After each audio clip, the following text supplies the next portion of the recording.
When we look at the future slate of Arc Raiders content, we see a lot of things you'd expect. New projects, raider decks, expeditions, map conditions, updates, and further out, an entirely new map. But one of the more constant things over the next 3 months to expect is a new Arc threat and what those mean for the gameplay experience. One of those explicitly being mentioned as a new large arc. So a new threat each month going forward until we see our next few months worth of content previewed. So what in the world could this mean for our gameplay experience? Today we're taking a look at some of the recent discussions with developers over at Embark about the future and what it holds for the world of Arc Raiders and the threats we'll be facing along the way. Drop your thoughts as we go along, drop a like if you guys enjoyed the video, and make sure to subscribe to stay up to date with all things Arc Raiders and even more FPS content. I'd love to have you along for the ride. It's sincerely been a blast covering this game with you guys so far, and I'm excited for what we still got on the horizon here on the channel. But for now, let's get into it. So 3 months in, we've seen the Northline update with Stellamontis in November, we've seen the Cold Snap update with Winter in December, and we've now seen the Headwinds update in January, each bringing their own substantial, once-a-month sort of updates, bringing along various amounts of content depending on what update you're talking about.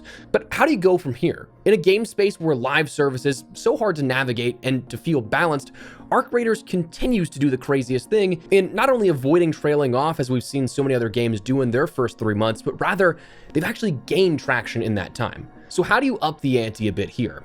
During an interview with Games Radar, design director Virgil Watkins discussed the current Endgame and the loop of Arc encounters and where they intend to go with it, stating, "I think we're pretty happy with where they are now, but I don't think that we can subsist forever on that. I think eventually if we introduce yet another 6-legged giant spidery robot, it's kind of like, okay, we get it." So yeah, I think it's looking toward where we take those types of experiences in the future to something else or something additional, seeing how we can escalate the experience for the player on the PvE side. And I do want to interject a quick little note here before we continue on with the rest of the quote. On the PvE side, that mention of that, it's not their focus to neglect PvP or whatever, but rather just for the singular focus of this sort of batch of questions. They're just focusing on the environmental and existential threats from the world, not the player, just in the context of this conversation. He goes on to say, "We've seen as players get more advanced with the game, more sophisticated in their approach, or they just understand how to play better, that the current set of drones becomes much less a threat to them. They figure out their way of attack patterns and how to avoid them or how to deal with them quickly and things like that." So I think continuing to escalate that is where we're looking at growing next. We want to go to wherever is practical for us or wherever feels fun, but then you start running into the practical side of, well, will this blow up the server? Can it even support these kind of things? Our ambitions are definitely high, and I'm not going to say you're going to meet one anytime soon, but obviously you see those giant walking ones in the background and stuff. That's what we're trying to show some contrast with as we go forward. Those giant walking ones mentioned off in the background, those being like the massive entire map-sized ones that you see off in like the edge of Blue Gate and the edge of Buried City, walking off in the distance. So that's what he's talking about, and where it seems like they're trying to potentially scale up to eventually. But we know of a couple of things already with the current state of Arc and the existential threats that they pose. Shredders, of course, will be coming to other maps. That was something that was talked about months ago whenever they were first introduced with Stellamontis, and it was mentioned specifically that they are currently only on that map, saying, I think it's a promise in relation to them coming to other maps. They'll figure out a way to get out of there eventually. So in theory, that could be one of the maybe dubbed map updates that we see in some capacity, where, yeah, maybe we get some either additional things to explore on existing maps. Maybe it is something that there's a new tunnel system introduced into some of the maps where there's like additional locations that you can explore, or if it's something truly like, oh, that exclusive arc is no longer exclusive. It's coming to these other maps, in addition to some other changes, both either in geometry or in relation to like a theme or something for some maps. We just don't know at the moment.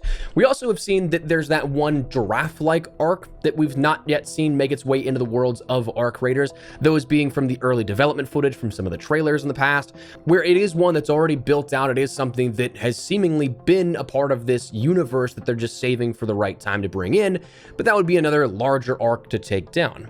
We also know from this interview that while we didn't mention it explicitly just yet, variations of arcs very likely could be coming. Virgil Watkins did mention looking at things like, we use the term variance, but it's like, what does this look like with an adjustment to its attack pattern, weapon loadout, armor, or things like that. So we create distinct gameplay changes while using the platforms we have, but trying to avoid just being like, oh, they painted the wasp blue, and here it is. So we want to be a little careful about that. Not to say simple variants don't have their place, but we want to make sure that they are actually serving a purpose in the ecosystem we have. So it's very possible we could see some slight adjustments here to some of the other arcs. I mean, initially speaking, if you were to ask a first-time player the difference between a wasp and a hornet, a spotter and a snitch, those types of things would be, again, tougher to end up differentiating to a first-time player. So there are definitely ways that you can take those variations and change how they do approach the gameplay ecosystem itself. It's just, again, how do you want to do that? How does it balance itself out? Now, for what it's worth, I do have to give props to the Embark team with things like leaks, because there really has not been anything substantial that has been data mined or leaked or anything like that. So realistically, the imagination for what we think of what could be coming is kind of the limit for future archetypes.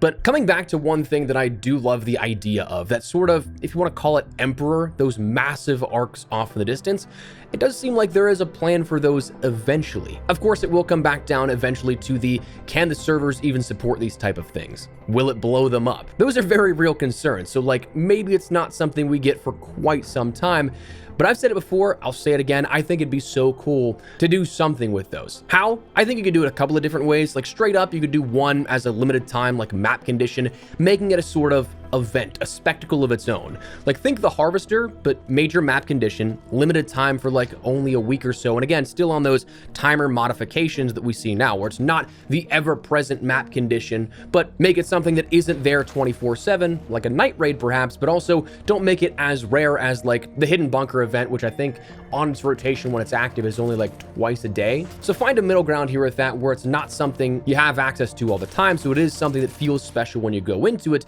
but also don't make it impossible to find. But I think if you did that, you could make it a genuine PvE event. You appease that PvE player base, because let's be honest, that type of thing would require coordinated efforts of more than just 1 to 3 players. But I personally think that that'd also be kind of a cool middle ground for the game, as they sort of return to the roots of their original design back in the earliest forms of development, without sacrificing the game at large. Because again, outside of that map condition, you have the game as normal.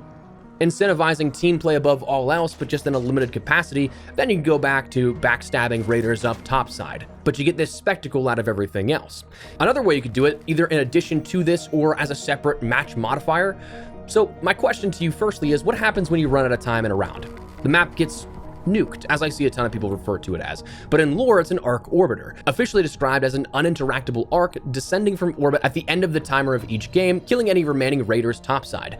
But if you look at it, the original reveal trailer back in 2021 at the Game Awards, the trailer ends with a squad taking out what is admittedly a Baron, so we see those in the map. They're not as big as like the Queen or stuff like that, but not much smaller. But we do see that that orbiter launch comes in, and it's a significantly larger arc that's born out of that orbiter that drops in. Not quite the size of what we see off of the distance of Blue Gate and Buried City at times, but larger than things like the Queen, so maybe some dubbing it the King. Either way, you can maybe use that as a baseline of a sort of philosophy for how you could either do it in this specific LTM or just add to it as a different match modifier. Use that initial 30 minutes to loot up, find supplies, whatever, to gear up or even get out, having everything still play the same. But when that 30-minute countdown hits 0, the orbiter comes in, maybe adds another 30 minutes on top of it, and then it brings that larger arc enemy into play. I think that'd be really cool.